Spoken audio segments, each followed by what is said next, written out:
सबसे पहले protein synthesis की प्रक्रिया में डीएनए से एमआरएनए बनता है, इसे हम ट्रांसक्रिप्शन की प्रक्रिया कहते हैं। इसके बाद ट्रांसलेशंस की प्रक्रिया, जिसमें एमआरएनए से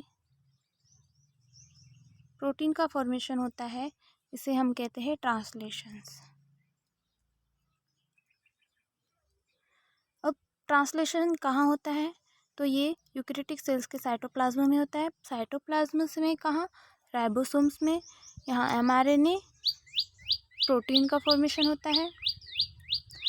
क्रिया ट्रांसलेशन कहलाती है। ट्रांसलेशन में सबसे पहले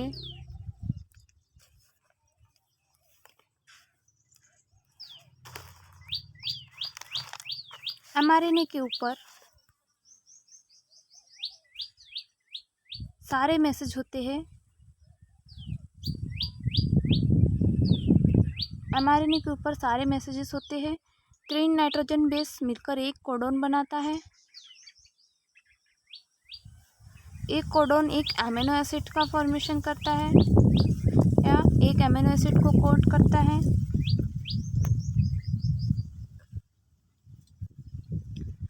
सारे अमीनो एसिड जोड़कर जो सिंथेसिस होगा, जिससे पॉलीपेप्टाइड चेन या प्रोटीन का निर्माण होता है, इसे हम पॉलीपेप्टाइड चेन या फिर प्रोटीन का फॉर्मेशन कहेंगे। इस प्रोसेस को ट्रांसलेशंस कहते हैं।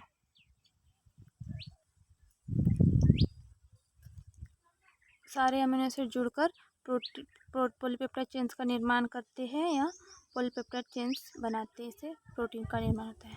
अब रिक्वायर्ड ऑफ ट्रांसलेशंस में क्या होगा, क्या क्या जरूरी होगा?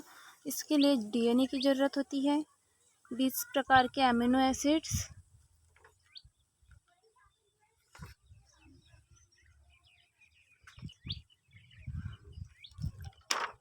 क्या क्या रिक्वायर्ड होंगे? डीएनए,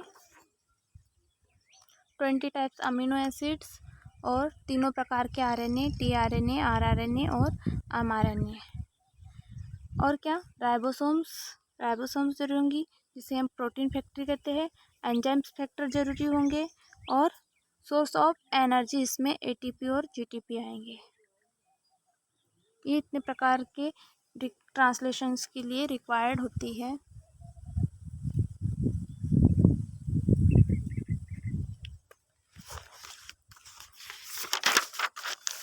अब स्टेप की बात करें ट्रांसलेशन की स्टेप की, तो इसमें 2 स्टेप आती है। सबसे पहले आती है एक्टिवेशन ऑफ अमीनो एसिड, दूसरी आती है formation of polypeptide chain. Activation of amino acids और दूसरी फॉर्मेशन ऑफ पॉलीपेप्टाइड चेन। इसमें क्या होता है, जो एक्टिवेशन ऑफ अमीनो एसिड में सारे अमीनो एसिड को एक्टिवेट करना होता है और उनको जोड़कर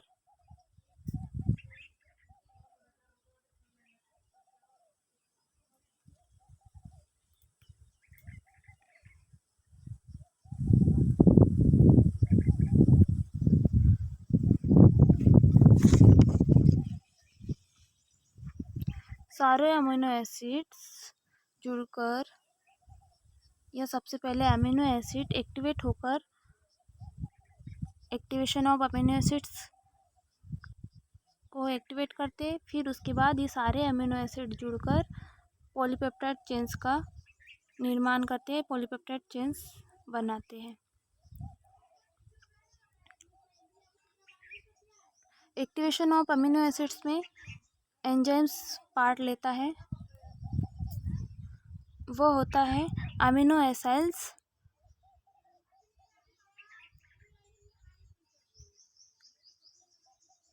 translations activation of amino acid में एंजाइम्स इम्पोर्टेंट रोल प्ले करता है, जिससे अमीनो एसिड टीआरएनए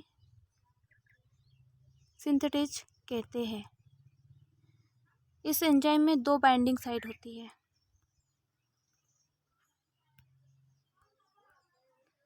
इस एंजाइम में 2 बाइंडिंग साइट होती है।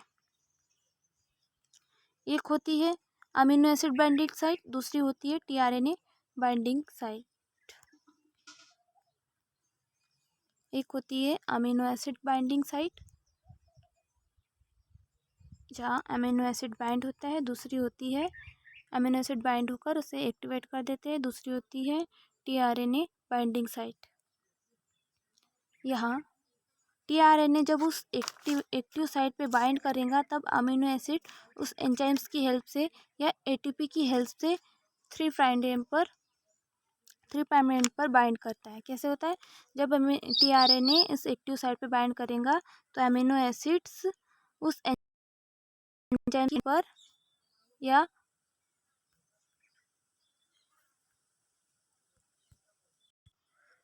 एक्टिवेशन ऑफ अमीनो एसिड में देखते हैं हम सबसे पहले यहाँ 2 साइट्स दिखेंगी या एंजाइम्स पार्ट लेगा। वह एंजाइम्स का नाम है अमीनो एसाइल टीआरएनए सिंथेटेस। इसमें 2 साइट्स होंगी, एक साइट होंगी अमीनो एसिड बाइंडिंग साइट, यहाँ अमीनो एसिड बाइंड होकर एक्टिवेट होगा। दूसरी साइट होंगी tRNA sites, tRNA binding site. जब टीआरएनए इस एक्टिव साइट से बाइंड होगा तो यहाँ अमीनो एसिड उस एंजाइम्स की हेल्प से या एटीपी की हेल्प से 3' एंड पर बाइंड होगा और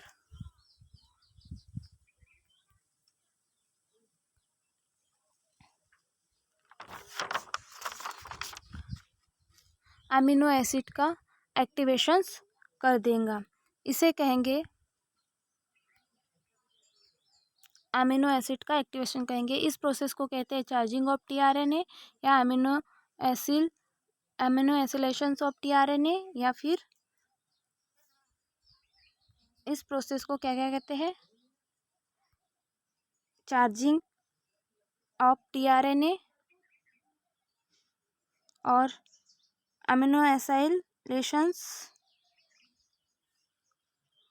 ऑफ टीआरएनए और अमीनो एसिल टीआरएनए कॉम्प्लेक्स कहते हैं। अब ट्रांसलेशन की स्टेप फर्स्ट देखते हैं इनिशिएशंस, जिसे इनिशिएशंस कहते हैं। इनिशिएशंस के स्टेज में यहाँ 3 स्टेज आती है, ट्रांसलेशन की स्टेप 3 है यहाँ। एक है इनिशिएशन, एलोंगेशन और टर्मिनेशन। तो सबसे पहले हम देखते हैं इनिशिएशन। इनिशिएशन में राइबोसोम्स की 2 सब यूनिट पार्ट लेती है। 2 सब यूनिट का नाम है, एक लार्जर सब यूनिट, दूसरी स्मॉलर सब यूनिट। ये दोनों मिलकर राइबोसोम्स का निर्माण करती है।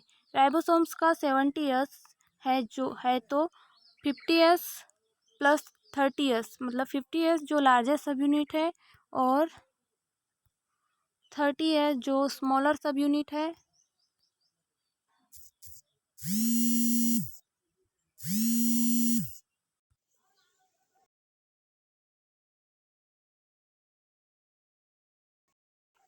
और टर्मिनेशन